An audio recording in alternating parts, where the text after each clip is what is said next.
Hey everybody, this is Coach Kurt. Welcome to ACD Combatives. This video is about if you are a southpaw coach, meaning a lefty coach teaching righty practitioners, especially in law enforcement and control tactics. These are some of the tips and ideas that I have used, and as usual, I'm just some dude on the internet. Take it for what it's worth.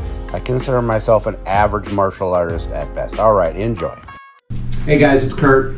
So this video is about you're a southpaw and you're a coach or you're a control tactics instructor for law enforcement, and let's face it, most of the people you're going to be teaching are orthodox fighters, meaning they're right-handed and their power hand is to the rear, it's right-handed. If you're a southpaw, your power hand is your left hand and it's to the rear. Not trying to talk down to the audience, some people just may not know that. So listen, it's different than a regular martial arts class. Regular students who go to martial arts class, a couple times a week, and they've been training for a couple of years, they might have a coach or an instructor who is a southpaw, and he'll be demoing stuff, left-handed. The martial arts student who has been training for years can pretty much figure it out, and everything done on one side is the same on the other side. But law enforcement students, it's different because the majority of the cops that I've trained over the years don't train martial arts. That's on them. They need to get out there and train Jujitsu, MMA, Muay Thai, boxing, Judo. These are all great systems. Actually, it doesn't really matter what you train as long as you're training. But as a coach, and I'm a lefty, you see me in my videos most of the time. You see me fighting on an orthodox stance, and I've gotten so used to that over the years because I teach law enforcement. Also, to my advantage, I started out in a system of martial arts, Chuan Fa, Tum Pai, Centerline, Kaji Kembo, and I learned early on to fight. You see a lot of Jeet Kune Do and Wing Chun guys do this too. They fight with their strong side forward. That's very comfortable for me, so I'm pretty good at switching stance and feel pretty comfortable on both sides. I recommend that if you're training just to train for self-defense, that if you're a lefty, start out southpaw all the time. That's your power side.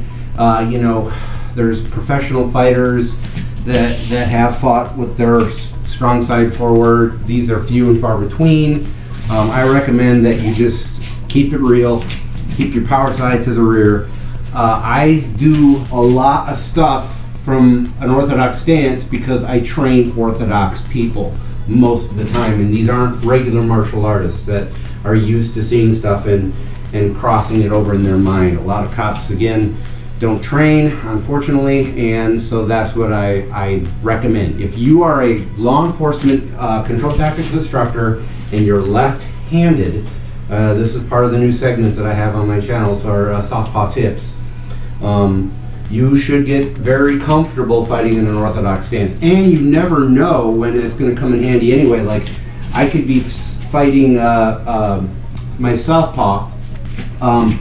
One thing you'll see a little different, you always want to be on the outside of their foot. If they're in an orthodox stance, their left foot's forward, my right foot, I try to get to the outside. And they know this, or at least people who train a lot know this. An orthodox fighter, he's trying to stay to the outside, and you're trying to stay to the outside. So as a lefty, I'm trying to stay to the outside, and you see more of a, there's the straight, I like the old school fisticuff straight punch as opposed to a rotating punch. Now, my Muay Thai coach told me, and it makes sense, that, and I'm assuming with gloves on especially, you twist at the last second like boxing because it helps tear and rip and cut.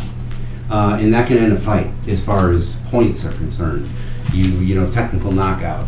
But self-defense is a little different. I'm not too concerned about that. And as a cop, I don't want to cut people if I can avoid it. I do a lot of straight punches. But you'll also see, if you're a lefty, kind of this, I call it the bear paw, or the overhand jab. You're stepping to the outside, you're kind of coming out to the blind side here, and you're setting it up. It's very similar to like when you do a jab and you do like a pop, pop. That first one is just a measuring tool, you know, pop. And then the second one, pop. You know, you're doing your Dempsey drop step. And then you're lining your left hand to go straight down the middle. Orthodox, same damn thing. You're going to be stepping to the outside, jabbing, and you want to run your strong side straight down the middle. Bam! So same difference, kind of like pop, pop, and then bam! So just something to think about. These are little things you have to be comfortable with to understand on both sides. So again, if you are a law enforcement coach and you're left-handed, you better start learning how to fight in an orthodox stance. It's good to play with that anyway. If you're a real martial artist, you should be switching up anyway. A lot of boxers and stuff don't do that. That's neither here nor there, but the really good ones, like Mike Tyson, that guy was deadly and dangerous from all different angles. We can't all be like Mike Tyson, but you know what I'm saying. I hope that was helpful. Take care and stay safe. Let's roll. Hey, let's be careful out.